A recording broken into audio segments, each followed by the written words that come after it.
Sir, ನನ್ನ ಹೆಸರು ಪುಟ್ಟರಾಜು ಅಂತ ಹೇಳಿ.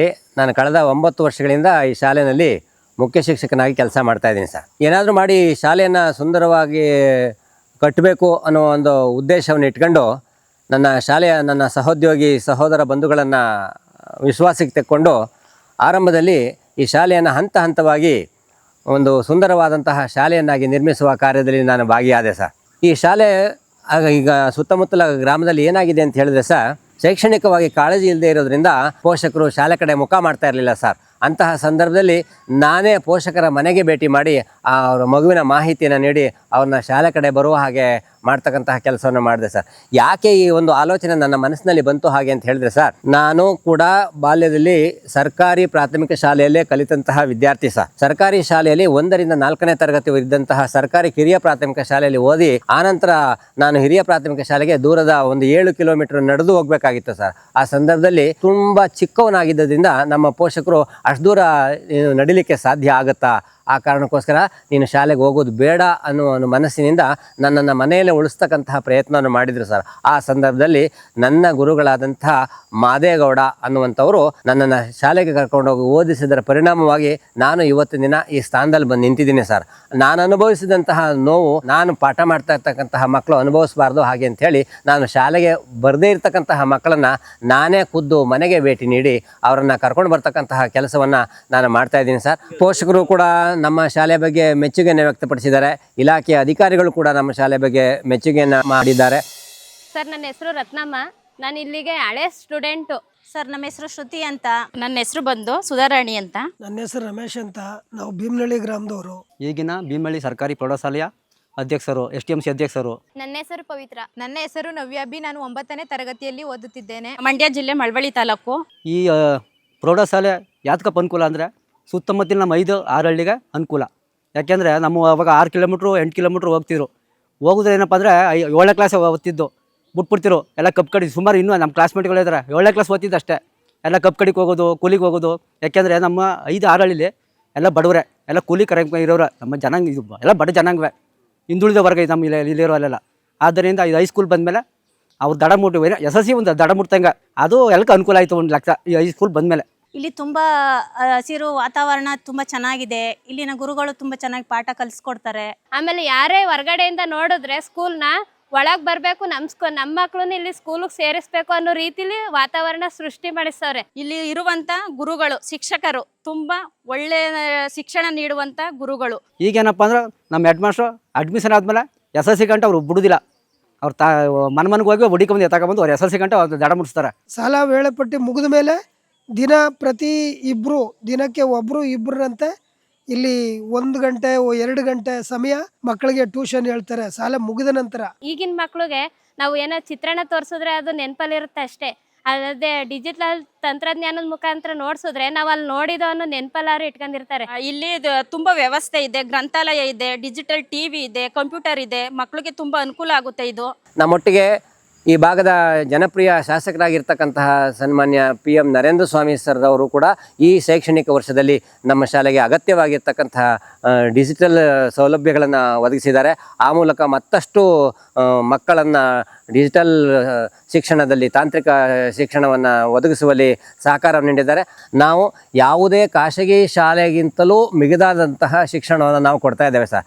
ನಮ್ಮ ಶಾಲೆಯಲ್ಲಿ ಡಿಜಿಟಲ್ ಶಿಕ್ಷಣದ ವ್ಯವಸ್ಥೆ ಇದೆ, ಕಂಪ್ಯೂಟರ್ ಲ್ಯಾಬ್ ಇದೆ. ಆ ಕಂಪ್ಯೂಟರ್ ಲ್ಯಾಬನ್ನು ನಮಗೆ ಕಾಗ್ನಿಸೆಂಟ್ ಕಂಪ್ನಿಯವರು ನಮ್ಮಲ್ಲಿ ಇರ್ತಕ್ಕಂಥ ನಮ್ಮ ಶಾಲಾ ಪರಿಸರವನ್ನು ನೋಡಿ ಅದನ್ನು ನಮಗೆ ಅಳವಡಿಕೆ ಮಾಡಿಕೊಟ್ಟಿದ್ದಾರೆ. ಅದರ ಮೂಲಕ ನಾವು ಕಂಪ್ಯೂಟರ್ನಲ್ಲಿ ಬೇಸಿಕ್ ನಾಲೆಡ್ಜನ್ನು ನಮ್ಮ ಮಕ್ಕಳಿಗೆ ನೀಡ್ತಾ ಇದ್ವಿ. ಹಾಗೆಯೇ ಡಿಜಿಟಲ್ ಬೋರ್ಡ್ ಇದೆ. ಡಿಜಿಟಲ್ ಬೋರ್ಡ್ನಲ್ಲಿ ಉತ್ತಮವಾದಂತಹ ತಂತ್ರಜ್ಞಾನದ ಎಲ್ಲ ಪಠ್ಯಗಳನ್ನು ಅದರಲ್ಲಿದೆ. ಆ ಪಠ್ಯಾಧಾರಿತ ಶಿಕ್ಷಣವನ್ನು ನಾವು ಡಿಜಿಟಲ್ ಬೋರ್ಡ್ ಮೂಲಕ ಕೂಡ ನಮ್ಮ ಮಕ್ಕಳಿಗೆ ಒದಗಿಸ್ತಾ ಇದ್ದೀವಿ. ಡಿಜಿಟಲ್ ಕ್ಲಾಸ್ ರೂಮಿಂದ ನಮಗೆ ತುಂಬ ಸಹಾಯ ಆಗ್ತಾ ಇದೆ. ಯಾವುದೇ ಒಂದು ದೃಶ್ಯನ ನಾವು ಕಲ್ಪನೆ ಮಾಡ್ಕೊಂಡ್ರೆ ಅದು ನಮಗೆ ಬೇಗ ಅರ್ಥ ಆಗಲ್ಲ. ಅದನ್ನ ಕಣ್ಣಾರೆ ನೋಡಿ ಕಿವಿಯಾರೆ ಕೇಳಿದ್ರೆ ಅದು ಬೇಗ ಅರ್ಥ ಆಗುತ್ತೆ. ಈಗ ವಿಜ್ಞಾನದಲ್ಲಿ ಸಸ್ಯ ಜೀವಕೋಶ, ಪ್ರಾಣಿ ಜೀವಕೋಶ ಇವನ್ನೆಲ್ಲ ಚಿತ್ರದಲ್ಲಿ ನೋಡಿದ್ರೆ ಅದು ನಮಗೆ ಬೇಗ ಅರ್ಥ ಆಗದ. ಅದನ್ನೇ ನಾವು ಟಿವಿಲಿ ನೋಡಿದಾಗ ಝೂಮ್ ಮಾಡಿ ನೋಡಿದಾಗ ಬೇಗ ಅರ್ಥ ಆಗುತ್ತೆ. ಈ ಭಾಗಗಳು ಇಲ್ಲಿವೆ ಅಂತ ಗೊತ್ತಾಗುತ್ತೆ. ಸರ್ ಏನಾದ್ರು ಬರೋದು ತಡ ಆದ್ರೆ ನಾವೇ ಅಪ್ಡೇಟ್ ಮಾಡ್ತೀವಿ. ನಮಗೂ ಕುತೂಹಲತೆ ಕೆರಳ್ತಿರುತ್ತೆ. ನಮ್ಗೆ ಎಕ್ಸಾಮ್ ಟೈಮಲ್ಲಿ ತುಂಬಾ ಉಪಯೋಗ ಆಗ್ತಿದೆ. ಆಮೇಲೆ ಇಲ್ಲಿನ ಮಕ್ಕಳನ್ನ ಕೇರ್ ಆಗಿ ನೋಡ್ಕೊತಾರೆ. ಅದೊಂದು ಖುಷಿ ಆಯ್ತದೆ ಸರ್. ಇಲ್ಲಿ 10th ಕ್ಲಾಸಲ್ಲೆಲ್ಲ ಪಾಸ್ ಆದವ್ರಿಗೆ ಪ್ರತಿಭಾ ಪುರಸ್ಕಾರ ಅಂತ ಮಾಡ್ತಾರೆ.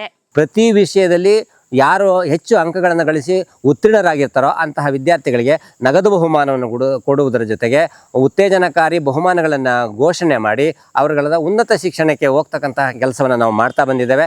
SSLCನಲ್ಲಿ 600ಕ್ಕಿಂತ ಹೆಚ್ಚು ಅಂಕಗಳನ್ನು ಗಳಿಸ್ತಕ್ಕಂತಹ ಮಗುವಿಗೆ ನಾವು ಶಾಲಾಭಿವೃದ್ಧಿ ಸಮಿತಿ ಹಾಗೂ ಶಿಕ್ಷಕರು ಒಡಗೂಡಿ 50,000 ನಗದು ಬಹುಮಾನವನ್ನು ನೀಡುವುದಾಗಿ ನಾವು ಈಗಾಗಲೇ ಹೇಳಿದ್ದೇವೆ ಸರ್. ಮಕ್ಕಳಿಗೆ ಏನ್ ಬರಲ್ಲ ಅನ್ನೋದನ್ನ ನಾವಿದ್ದೀವಿ ಅಂತ ಅವ್ರ ಹಿಂದೆ ನಿಂತ್ಕೊಂಡು ಪ್ರೋತ್ಸಾಹ ಕೊಟ್ಟು ಓದಿಸುವಂತ ಮಾತಾಡುವಂತ ಧೈರ್ಯ ತುಂಬುವಂತ ಗುರುಗಳಿದ್ದಾರೆ ಇಲ್ಲಿ. ಈ ಶಾಲೆಯಲ್ಲಿ ಕಲ್ತಿರ್ತಕ್ಕಂತಹ ವಿದ್ಯಾರ್ಥಿಗಳು KPTCLನಲ್ಲಿ ಕೆಲಸ ಮಾಡ್ತಿದ್ದಾರೆ, ಖಾಸಗಿಯಾಗಿ ತಮ್ಮ ಜೀವನವನ್ನು ರೂಪಿಸ್ಕೊಂಡಿದ್ದಾರೆ, ಸಾಫ್ಟ್ವೇರ್ ಇಂಜಿನಿಯರ್ಗಳಾಗಿ ಕೆಲಸ ಮಾಡ್ತಿದ್ದಾರೆ, ಶಿಕ್ಷಕರಾಗಿ ಕೆಲಸ ಮಾಡ್ತಿದ್ದಾರೆ, ನರ್ಸ್ಗಳಾಗಿ ಕೆಲಸ ಮಾಡ್ತಿದ್ದಾರೆ ಹಾಗೂ ಟೊಯೋಟಾ ಕಂಪನಿನಲ್ಲಿ ಉದ್ಯೋಗಿಗಳಾಗಿ ಕೆಲಸ ಮಾಡ್ತಿದ್ದಾರೆ. ಅವರ ಜೀವನವನ್ನು ರೂಪಿಸ್ಕೊಳ್ತಕ್ಕಂತಹ ಕೆಲಸವನ್ನು ಅವರು ಮಾಡ್ತಿದ್ದಾರೆ. ಆ ಕಾರಣಕ್ಕೋಸ್ಕರ ನಾವು ನಮ್ಮ ಸರ್ಕಾರಿ ಶಾಲೆಯನ್ನು ಒಂದು ಸಮೃದ್ಧವಾಗಿರ್ತಕ್ಕಂತಹ ಸದೃಢವಾಗಿರ್ತಕ್ಕಂಥ ಶಾಲೆಯನ್ನಾಗಿ ರೂಪಿಸಿದ್ದೇವೆ. ಇಲ್ಲಿನ ಮುಖ್ಯ ಶಿಕ್ಷಕರು ತುಂಬಾ ಮಕ್ಕಳ ಬಗ್ಗೆ ಗಮನ ವಹಿಸ್ತಾರೆ. ಮಕ್ಕಳು ಸ್ಕೂಲಿಗೆ ಬಂದಿಲ್ಲ ಅಂದ್ರೆ ಮನೆಗೆ ಹೋಗಿ ಮನೆ ಭೇಟಿ ಮಾಡಿ ಮಕ್ಕಳನ್ನ ಸ್ಕೂಲಿಗೆ ಕರ್ಕೊಬಂದು ಅವ್ರಿಗೆ ಟೀಚ್ ಮಾಡುವಂತ ಗುರುಗಳು ಅವರು. ಸಬ್ಜೆಕ್ಟ್ ವಿಷಯದಲ್ಲಿ ಎಲ್ಲ ಟೀಚರ್ ಕೂಡ ನುರಿತರಿದ್ದಾರೆ, ಎಲ್ಲ ಡಬಲ್ ಡಿಗ್ರಿ ಗ್ರಾಜ್ಯುಯೇಟ್ಗಳಿದ್ದಾರೆ. ನಮ್ಮ ಶಾಲೆಯಲ್ಲಿ ಉತ್ತಮ ಶಿಕ್ಷಕ ಪ್ರಶಸ್ತಿಯನ್ನು ಪಡ್ಕೊಂಡಿರ್ತಕ್ಕಂತಹ ಶಿಕ್ಷಕರಿದ್ದಾರೆ ಸರ್. ಆಮೇಲೆ ಬೆಸ್ಟ್ ಟೀಚರ್ ಅವಾರ್ಡ್ ಕೂಡ ಸಿಕ್ಕಿದೆ. ಇನ್ನೂ ಹಲವಾರು ಅವಾರ್ಡ್ಸ್ಗಳು ಸಿಕ್ಕಿದೆ. ವರ್ಷಕ್ಕೆ ನಾವು 1 ರೂಪಾಯಿನೂ ಖರ್ಚು ಮಾಡೋದಿಲ್ಲ. ಮತ್ತೆ ಊಟ, ಬಟ್ಟೆ, ಬುಕ್ಸ್ ಸಮೇತನೂ ಕೊಟ್ಟವ್ರೆ. ಮಧ್ಯಾಹ್ನದ ಬಿಸಿಯೂಟದ ವ್ಯವಸ್ಥೆಯನ್ನು ಕಲ್ಪಿಸಿದೆ. ಬೆಳಿಗ್ಗೆ ರಾಗಿ ಮಾಲ್ಟ್ ವ್ಯವಸ್ಥೆಯನ್ನು ಕಲ್ಪಿಸಿದೆ. ಪೂರಕ ಪೌಷ್ಟಿಕ ಆಹಾರದ ಹೆಸರಿನಲ್ಲಿ ಮಧ್ಯಾಹ್ನ ಮೊಟ್ಟೆಯ ವ್ಯವಸ್ಥೆಯನ್ನು ಕಲ್ಪಿಸಿದೆ. ಮೊಟ್ಟೆ ತಿಂದೇ ಇರ್ತಕ್ಕಂತಹ ಮಕ್ಕಳಿಗೆ ಬಾಳೆಹಣ್ಣಿನ ವ್ಯವಸ್ಥೆಯನ್ನು ಕಲ್ಪಿಸಿದೆ. ನಮ್ಮ ಶಾಲೆಯಲ್ಲಿ 92 ಮಕ್ಕಳಿದ್ದಾರೆ. ಎಲ್ಲ ಮಕ್ಕಳು ವಾರದ ಎಲ್ಲ ದಿನಗಳಲ್ಲೂ ಕೂಡ ಮೊಟ್ಟೆಯನ್ನು ಸವಿತಾರೆ. ಹಾಗಾಗಿ A sound mind in a sound body ಅನ್ನೋ ಹಾಗೆ ಮಕ್ಕಳ ದೇಹ ಆರೋಗ್ಯವಾಗಿದ್ದರೆ ಮನಸ್ಸು ಕೂಡ ಆರೋಗ್ಯವಾಗಿರ್ತದೆ, ಕಲೀಲಿಕ್ಕೆ ಅವರಿಗೆ ಆಸಕ್ತಿ ಬರ್ತದೆ ಅನ್ನೋ ಉದ್ದೇಶದಿಂದ ಮಕ್ಕಳಿಗೆ ತರಕಾರಿಯ ಮೌಲ್ಯಗಳನ್ನು ಹೇಳಿದ್ದೇವೆ ಸರ್. ಮಧ್ಯಾಹ್ನದ ಸಂದರ್ಭದಲ್ಲಿ ಊಟದಲ್ಲಿ ಯಾವುದೇ ಮಗು ತರಕಾರಿಯನ್ನು ಆಚೆ ಹಾಕದ ಹಾಗೆ ನಾವೆಲ್ಲ ಶಿಕ್ಷಕರು ಮನಸ್ಸಿಟ್ಟು ನೋಡ್ಕೊಳ್ತೇವೆ. ಇಲ್ಲಿ ನಮ್ಗೇನೇ ಮಕ್ಳದ್ದು ಏನೇ ಇದ್ರೂ ಗೊತ್ತಾಯ್ತದೆ. ಮಕ್ಳಿಗೇನಾದ್ರು ಹುಷಾರಿಗಿಲ್ಲ ಅಂತ ಅಂದ್ರೆ ಬೇರೆ ಕಡೆ ಫೋನ್ ಮಾಡಿ ಮಕ್ಕಳನ್ನ ಮನೆ ಕಳಿಸೋ ವ್ಯವಸ್ಥೆ ಇದೆ. ಆದ್ರೆ ಇಲ್ಲಿ ಟೀಚರ್ಸು ಅವರೇ ಕರ್ಕೊಂಡೋಗಿ ಮಕ್ಕಳನ್ನ ತೋರಿಸ್ಕೊ ಬರ್ತಾರೆ. ಯಾವುದೇ ಪೋಷಕರಿಗೂ ಕೂಡ ಯಾವುದೇ ನಿರ್ಬಂಧಗಳನ್ನು ನಾವು ಹೇಳಿಲ್ಲ. ಅವ್ರು ಯಾವತ್ತಾದರೂ ನಮ್ಮ ಶಾಲೆ ಒಳಗಡೆ, ನಮ್ಮ ಶಾಲೆ ಬೆಳಗ್ಗೆ 8:30ಯಿಂದ ಸಂಜೆ 5:30 ತನಕ ಇರುತ್ತೆ. ಆ ಸಂದರ್ಭದಲ್ಲಿ ತಮ್ಮ ಮಕ್ಕಳ ಪ್ರಗತಿಯ ಬಗ್ಗೆ ಪರಿಶೀಲನೆ ಮಾಡಲಿಕ್ಕೆ ಪೋಷಕರು ಕೂಡ ನಮ್ಮೊಟ್ಟಿಗೆ ಬರ್ತಾರೆ ಸರ್. ಕೇಳಿ ಅವರ ಮಗುವಿನ ಪ್ರಗತಿಯನ್ನು ನೋಡಿ ಸಂತೋಷಪಟ್ಟಂತಹ ಪೋಷಕರು ಕೂಡ ಇದ್ದಾರೆ. ಇಡೀ ವ್ಯವಸ್ಥೆ ಒಳಗಡೆ ಏನಾದರೂ ಒಂದು ಸಣ್ಣ ಲೋಪ ಬಂದಾಗ ಅದನ್ನು ಬೆರಳು ಮಾಡಿ ತೋರಿಸ್ತಕ್ಕಂಥದ್ದು, ಬೊಟ್ಟು ಮಾಡಿ ತೋರಿಸ್ತಕ್ಕಂಥದ್ದು ಇದ್ದರದೇ ಎಲ್ಲರಿಗೂ ಗೊತ್ತಿರ್ತಕ್ಕಂಥ ವಿಚಾರನೆ. ಆದರೆ ಇವತ್ತಿನ ಸಹ ನಿಯಮಗಳಲ್ಲಿಯೇ ದಂಡಂ ದಶಗುಣಂ ಅನ್ನುವಂತಹ ಗಾದೆ ಮಾತಿದ್ರೂ ಕೂಡ ನಾವು ದಂಡರಹಿತವಾದಂತಹ ಶಿಕ್ಷಣವನ್ನು ನೀಡ್ತಾ ವಿದ್ಯಾರ್ಥಿಯನ್ನ ಸಮಾಜಮುಖಿಯಾಗಿ ಬೆಳೆಸ್ತಕ್ಕಂತಹ ಕೆಲಸವನ್ನು ನಮ್ಮ ಶಾಲೆಯ ಎಲ್ಲ ಶಿಕ್ಷಕರು ಅಹಿರ್ನಿಸಿ ದುಡಿದು ಮಾಡ್ತಾ ಇದ್ದಾರೆ ಸರ್. ನಾನು ಕೂಡ ಸರ್ಕಾರಿ ಶಾಲೆಯಲ್ಲಿ ಓದೋದ್ರ ಜೊತೆಗೆ ಸರ್ಕಾರಿ ಶಾಲೆಯ ಸೌಲಭ್ಯಗಳನ್ನು ನಮ್ಮ ಮಕ್ಕಳಿಗೆ ತಲುಪಿಸ್ತಕ್ಕಂಥ ಕೆಲಸವನ್ನು ನಾನು ಹಾಗೆ ನನ್ನ ಸಹೋದ್ಯೋಗಿ ಮಿತ್ರರು ಮಾಡ್ತಾ ಬಂದಿದ್ದೀವಿ ಸರ್. ಅದಕ್ಕೆ ನಾವು ಇಲ್ಲಿ ಮಕ್ಕಳನ್ನ ಓದಿಸ್ತೀವಿ ಸರ್. ಸರ್ಕಾರಿ ಶಾಲೆಗೆ ಸೇರಿಸಿ ಅಂತ ಪೋಷಕರ ಹತ್ರ ಮನವಿ ಮಾಡ್ತೀನಿ. ಗೌರ್ಮೆಂಟ್ ಸರ್ಕಾರ ಮಾಡಿರೋದೇನಪ್ಪ ಅಂದರೆ ಬಡವ್ರಿಗೆ ಅನುಕೂಲ ಆಗಲಿ ಅಂತ. ಪ್ರೈವೇಟಲ್ಲಿ ಓದಿಸಿದ್ರೆ ಎಷ್ಟು ಸಾಲ ಬರ್ತಾ ಗೊತ್ತಾ ಕುಟುಂಬಕ್ಕೆ? ನಮ್ಮ ಸರ್ಕಾರಿ ಶಾಲೆಯಲ್ಲಿ ಉಚಿತ ಐತೆ. ಒಂದು LKG ಮಗುಗೆ 1 ಲಕ್ಷ ಕೇಳ್ತಾರೆ. ಇಲ್ಲಿ ಕೊಡೋರು ಯಾರು ಇಲ್ಲ, ಎಲ್ಲ ಬಡವರು ಇರೋರು. ಅದೊಂದು ಪ್ರೆಸ್ಟೀಜು. ಒಟ್ಟು ಏನಪ್ಪ ಅವ್ರ ಮನತಕ್ಕೆ ಬಸ್ ಬರ್ತದೆ, ಯೂನಿಫಾರ್ಮ್ ಆಗ್ತಾರೆ, ಆ ಡಿಗ್ನಿಟಿ ಕಳಿಸ್ತಾರೆ ಹೊರತು ಸಾಲ ಅದು ಯಾವ್ದು ಕಾರಣ ಹೇಳಿ? ಈಗ ಸರ್ಕಾರ ಮಾಡಿರೋದೇನಪ್ಪ, ನಿಮ್ಮ ಸಾಲ ಬಂದ್ಬಿಡುತ್ತೆ, ಮುಂದೆ ನಿಮ್ಮ ಭವಿಷ್ಯ ರೂಪಿಸ್ಕೊಳ್ಳಿ ಅಂತ ಅವ್ರು ಮಾಡಿರೋದು. ಇವರು ಡಿಗ್ನಿಟಿಗೆ ಮಕ್ಳು ಕಳಿಸ್ತಾರೆ, ಅಷ್ಟು ಬಿಟ್ಟರೆ ಇನ್ನೇನು ಇಲ್ಲ. ನಮ್ಮ ಸರ್ಕಾರಿ ಶಾಲೆ ಯಾವತ್ತೂ ಕೂಡ ಗುಣಮಟ್ಟದ ಶಿಕ್ಷಣವನ್ನು ನೀಡ್ತಾ ಬಂದಿರತಕ್ಕಂತಹ ಸರ್ಕಾರಿ ಶಾಲೆ ಇಂದಿಗೂ ಎಂದೆಂದಿಗೂ ಗುಣಮಟ್ಟದ ಶಿಕ್ಷಣವನ್ನು ನೀಡೋದೇ ನಮ್ಮ ಮುಖ್ಯ ಉದ್ದೇಶ ಆಗಿದೆ.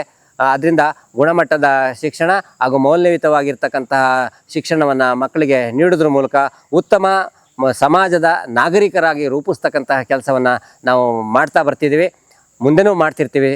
ನಮ್ಮ ಇಷ್ಟೆಲ್ಲ ವ್ಯವಸ್ಥೆಗೆ ನಮ್ಮೊಟ್ಟಿಗೆ ಎಲ್ಲರೂ ಕೂಡ ಸಹಕಾರ ನೀಡಿದ್ದಾರೆ. ಸರ್ಕಾರವೂ ಕೂಡ, ನಾನು ಒಬ್ಬ ಸರ್ಕಾರದ ಒಂದು ಭಾಗವಾಗಿ ಸರ್ಕಾರದ ಎಲ್ಲ ಸವಲತ್ತುಗಳನ್ನು ನಮ್ಮ ಮಕ್ಕಳಿಗೆ ತಲುಪಿಸ್ತಕ್ಕಂತಹ ಒಂದು ಉತ್ತಮವಾಗಿರ್ತಕ್ಕಂತಹ ಜವಾಬ್ದಾರಿಯನ್ನು ನಾನು ಹೊಂದಿದ್ದೇನೆ. ಅದನ್ನು ತಲುಪಿಸ್ತಕ್ಕಂಥ ವ್ಯವಸ್ಥೆಯನ್ನು ಮಾಡಿದ್ದೇನೆ. ಮಕ್ಕಳಲ್ಲಿ ಶಿಸ್ತು ಇಲ್ಲದ ಹೊರತು ಅವ್ರಿಗೆ ಕಲಿಕೆ ಆಗೋದಿಲ್ಲ. ಆ ಕಾರಣಕ್ಕೋಸ್ಕರ ಮಕ್ಕಳಿಗೆ ಶಿಸ್ತನ್ನು ನೀಡ್ತಕ್ಕಂತಹ ವ್ಯವಸ್ಥೆಯನ್ನು, ಅವರ ಆರೋಗ್ಯ ಸರಿಯಾಗಿರಬೇಕು ಅಂತ ಹೇಳಿದ್ರೆ ಶುದ್ಧ ಕುಡಿಯುವ ನೀರಿನ ವ್ಯವಸ್ಥೆಯನ್ನು ಕಲ್ಪಿಸಬೇಕು. ಹಾಗಾಗಿ ಆಮ್ಟೆಕ್ ಮತ್ತು ಬಾಲ್ಯ ಫೌಂಡೇಶನ್ ಜೊತೆ ನಾನು ಸೇರಿಕೊಂಡು ಒಂದು ಶುದ್ಧ ಕುಡಿಯುವ ನೀರಿನ ಘಟಕವನ್ನು ಕೂಡ ನಾವು ಸ್ಥಾಪನೆ ಮಾಡಿದ್ದೇವೆ. ನಮ್ಮ ಶಾಲೆ ಇಡೀ ಜಿಲ್ಲೆಯಲ್ಲೇ ಒಂದು ಮಾದರಿಯಾಗಿರ್ತಕ್ಕಂತಹ ಸರ್ಕಾರಿ ಶಾಲೆಯಾಗಿದೆ. ಆ ಬಗ್ಗೆ ಇಲಾಖೆ ಅಧಿಕಾರಿಗಳು ಕೂಡ ನಮಗೆ ಮೆಚ್ಚುಗೆಯನ್ನು ವ್ಯಕ್ತಪಡಿಸಿದ್ದಾರೆ. ನಾವು ಗ್ರಾಮೀಣ ಭಾಗದಲ್ಲಿರ್ತಕ್ಕಂತಹ ಈ ಶಾಲೆ ಯಾವುದೇ ಕೊರತೆ ಇಲ್ಲದೇ ನಮ್ಮ ಶಾಲೆಯನ್ನು ಯಶಸ್ವಿಯಾಗಿ ಮುನ್ನಡೆಸ್ಕೊಂಡು ಹೋಗ್ತಾ ಇದ್ದೀವಿ.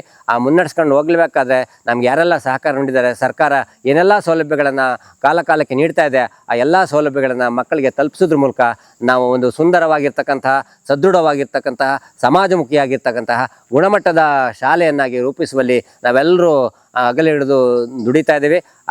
ಅದರ ಫಲ ಖಂಡಿತವಾಗಿಯೂ ನಮಗೆ ಸಿಗುತ್ತೆ. ಹಾಗಾಗಿ ಇದೊಂದು ಮಾದರಿ ಶಾಲೆ ಅಂತ ಹೇಳ್ಕೊಳ್ಳಿಕ್ಕೆ ನನಗೆ ತುಂಬ ಹೆಮ್ಮೆ ಆಗಿದೆ ಸರ್. ಈ ಸರ್ಕಾರಿ ಶಾಲೆಯಲ್ಲಿ ಸವಲತ್ತು ಪ್ರೈವೇಟ್ ಸ್ಕೂಲಲ್ಲಿ ಇಲ್ಲ. ಇಷ್ಟೆಲ್ಲ ಕೊಟ್ಟ ಮೇಲೆ ಎಲ್ಲಿಗೆ ಸೇರ್ಬೇಕು ಹೇಳ್ತೀರಾ ನಿಮ್ಮ ಪೇರೆಂಟ್ಸ್ಗೆ?